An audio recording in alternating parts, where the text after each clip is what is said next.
आज का remaining topic जो है वाटर के हवाले से नेक्स्ट प्रॉपर्टी जो वाटर की है वो कौन सी है, वो cohesive and adhesive force of water. वो कह रहे कि the water molecule remain attach together and do not separate because of hydrogen bonding.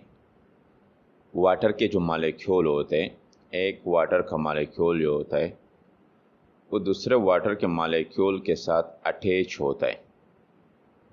वो कह रहे रिमेन अटैच टुगेदर, एक दूसरे के साथ अटैच होते हैं। दूसरा जो है वो तीसरे के साथ, और इसी तरह तीसरा जो है वो चौथे के साथ अटैच रहता है।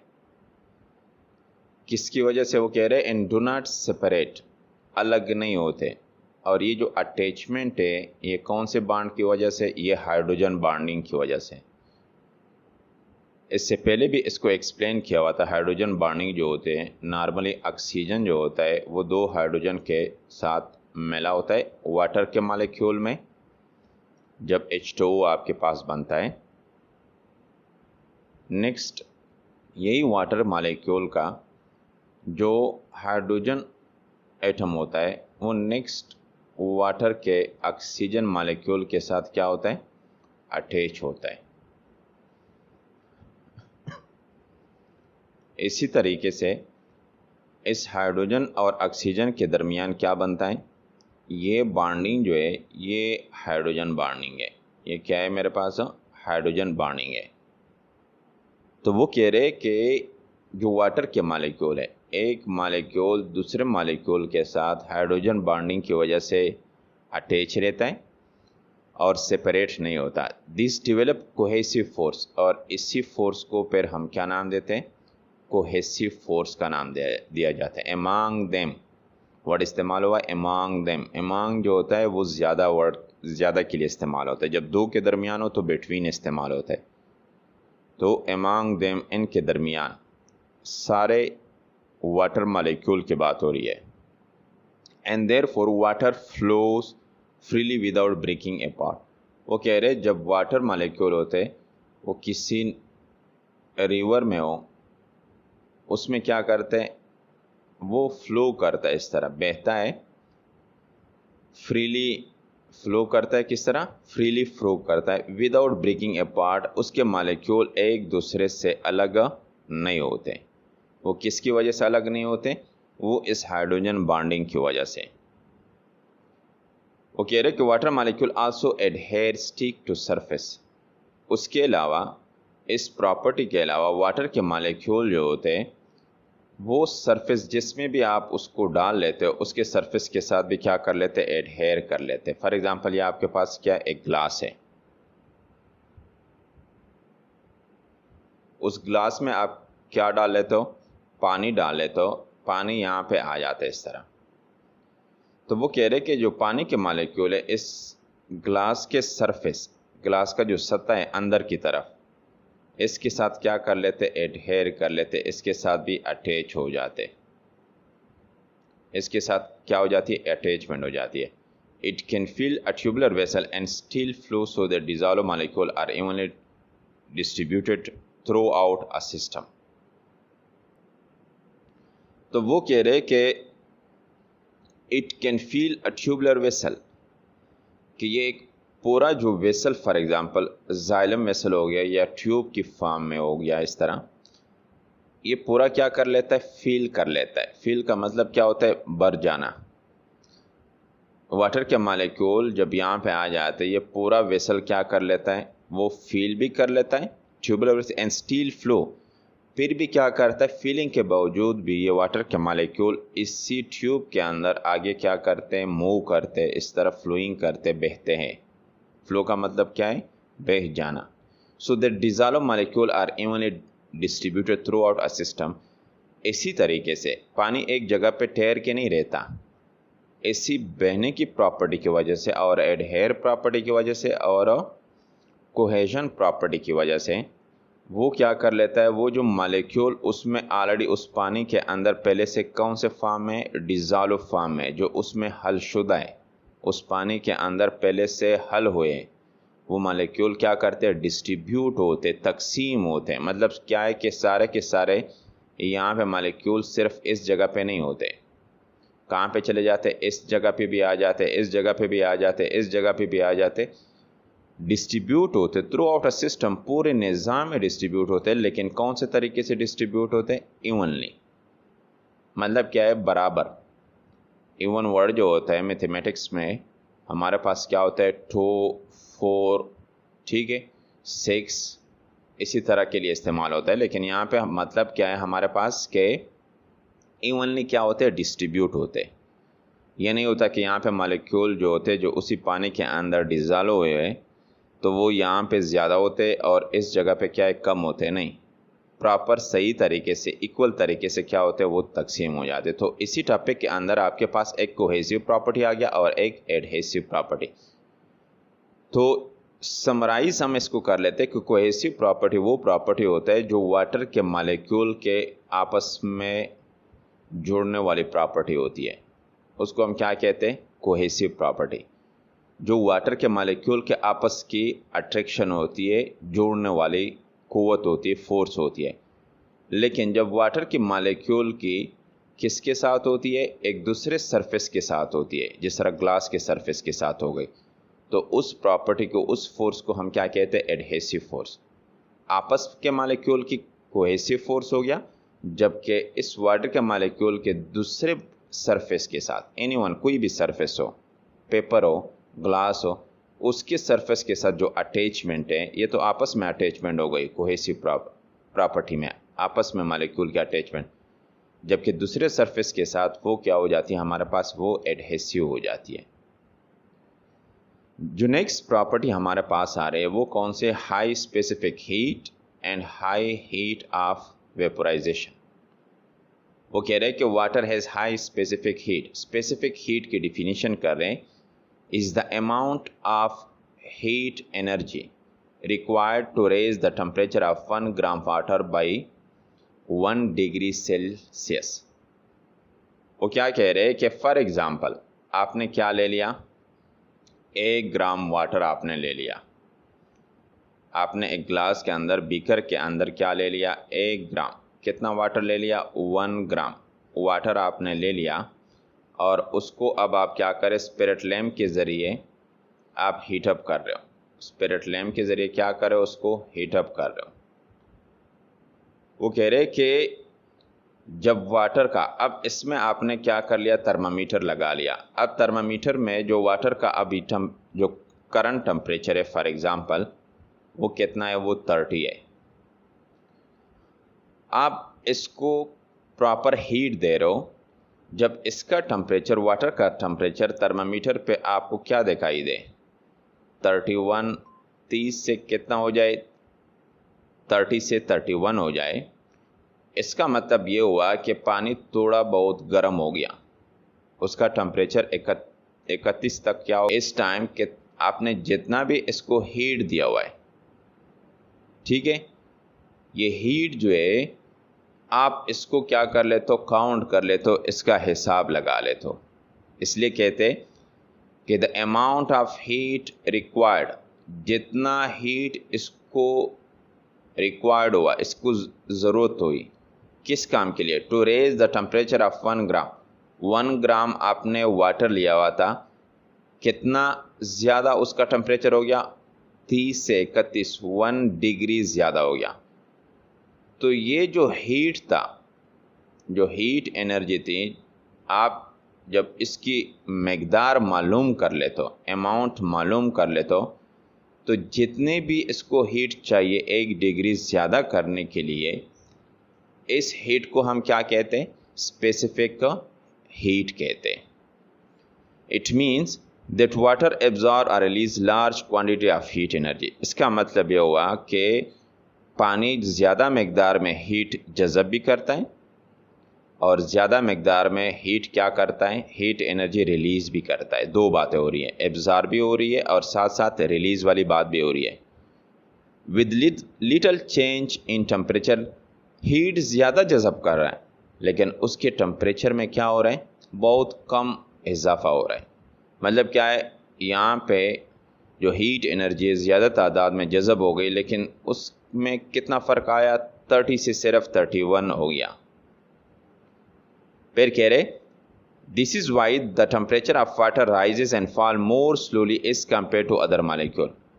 ये जो प्रॉपर्टी वाटर के अंदर है कि बाकी मॉलिक्यूल, जब आप बाकी मॉलिक्यूल इथानॉल हो या जितने भी अल्कोहल वगैरह हो गए, जब आप उसके साथ इस पानी को वाटर को कंपेयर कर लेते हो, इसकी जगह पे अगर आप फॉर एग्जांपल कोई दूसरा लिक्विड ले लो, अल्कोहल ले लो, इथानॉल कोई भी ले लो, जब आप उसको हीट करते हो तो वो सेकंडों के अंदर क्या हो जाता है, वो उसका टेम्परेचर बढ़ना स्टार्ट हो जाता है। लेकिन जब उसकी जगह पे वाटर आ जाती है तो वो उसमें क्या लगते हैं, उसमें मैन लगते हैं इस तरह।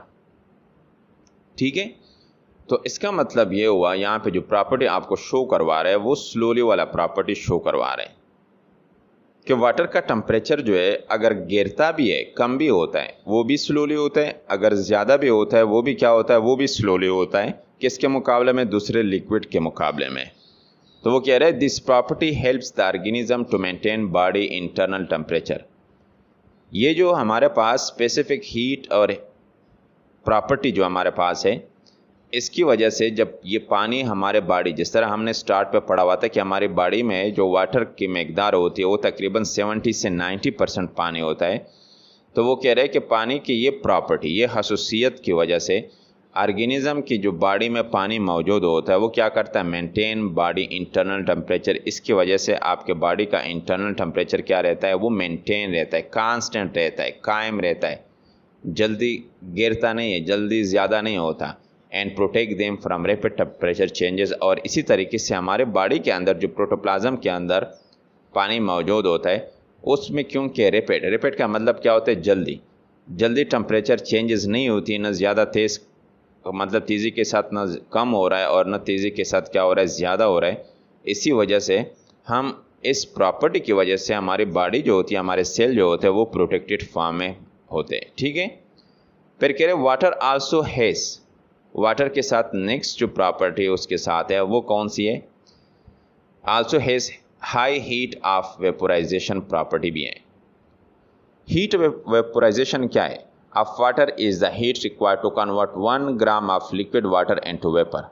ये वो प्रॉपर्टी है जिसमें 1 ग्राम पानी आपने लिया हुआ है, फॉर एग्जांपल एक बीकर के अंदर 1 ग्राम पानी आपने लिया हुआ है और आप स्टील क्या करो, उसको हीट दे रहे हो, उसको स्टील हीट दे रहे हो। 1 ग्राम वाटर जो आपके पास है, आप उस लिक्विड को, ये कौन से फॉर्म में, ये लिक्विड फॉर्म में आपके पास है, आप उसको कन्वर्ट करना चाहते हो, कौन से फॉर्म में कन्वर्ट करना चाहते हो, वेपर की फॉर्म में।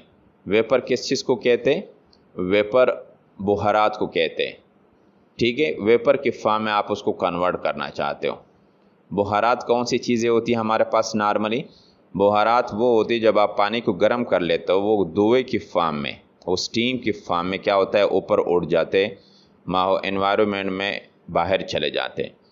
तो वो कह रहे कि heat of vaporisation of water is वो हीट रिक्वायर्ड। वहाँ पे जो फर्स्ट आपके पास स्पेसिफिक हीट की बात हो रही थी, वो 1 ग्राम वाटर को सिर्फ 1 डिग्री तक आपने गर्म करना था कि कितनी हीट चाहिए उस टाइम। लेकिन यहाँ पे हमारा काम सिर्फ गर्म करना नहीं है, हमारे पास 1 ग्राम वाटर आपने ले लिया, अब आप उसको इतना हीट देते हो कि ताकि वो सारा का सारा 1 ग्राम पानी जो है वो सारा का सारा लिक्विड फॉर्म में, किस फॉर्म में चला जाए, गैस फॉर्म में चला जाए। कौन से फॉर्म में, गैस फॉर्म में, वेपर की फॉर्म में चला जाए। ठीक है, at its boiling point. Word इस्तेमाल कौन सा हुआ है, बॉइलिंग पॉइंट। ये वेपर फॉर्म तब बनता है जब पानी क्या स्टार्ट कर लेता है, सिर्फ गर्म होना नहीं होता, वो बॉयल, जो बुलबुले बन जाते हैं, बॉइलिंग स्टार्ट कर लेता है, तो उस टाइम ये पानी के बुहारात बनना स्टार्ट हो जाते हैं। तो उस टाइम जितने भी हीट इस्तेमाल हो गई, जितने भी क्या इस्तेमाल हो गई, हीट इस्तेमाल हो गई, उस हीट को हम क्या कहते हैं, हीट ऑफ वेपोराइजेशन है। स्पेसिफिक हीट में सिर्फ 1 डिग्री ज़्यादा करना था, जबकि हीट ऑफ वेपोराइजेशन में जितनी ये 1 ग्राम वाटर सारा का सारा जब आप वेपर में चेंज कर लेते, इसको हम क्या कहते हैं, हीट ऑफ वेपोराइजेशन कहते हैं। Heat of vaporisation helps animals and plants to get rid of excess body heat during sweating and transpiration respectively।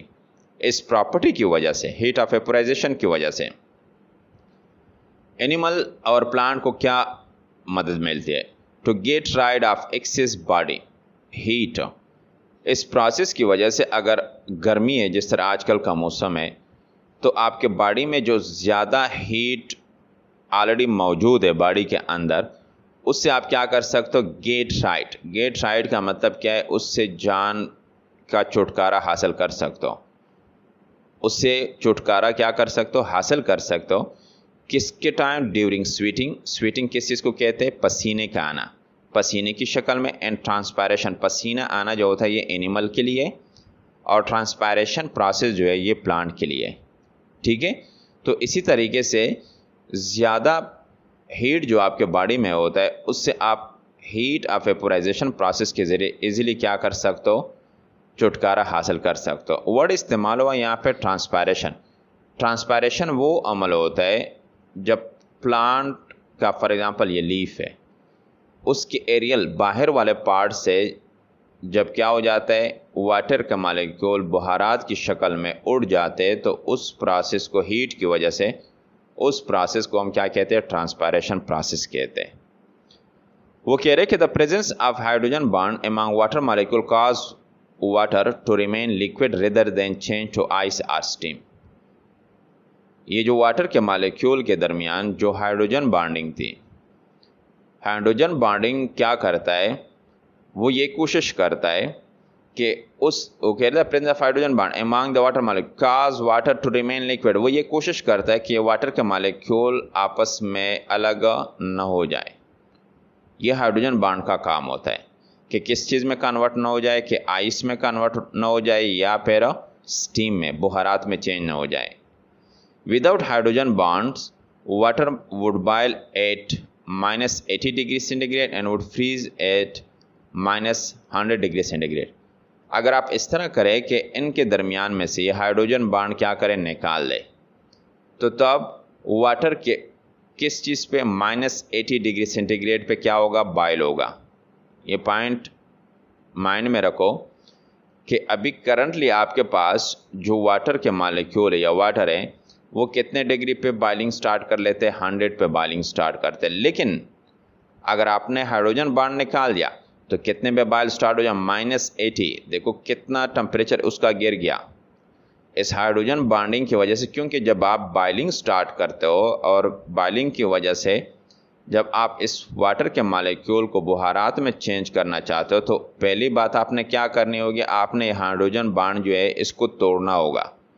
जब ये टूटेगा तब ये लिक्विड फॉर्म किस में चेंज हो जाएगा, वेपर फॉर्म में चेंज हो सकता है। वो कह रहे हैं कि अगर इनकेस समझ लो कि हाइड्रोजन बॉन्ड इस वाले मॉलिक्यूल के दरमियान है नहीं, ठीक है, अगर नहीं है तो फिर क्या है, तो फिर आपके पास 100 डिग्री पे इसकी बॉइलिंग नहीं होगी। कितने पे होगी, -80 पे।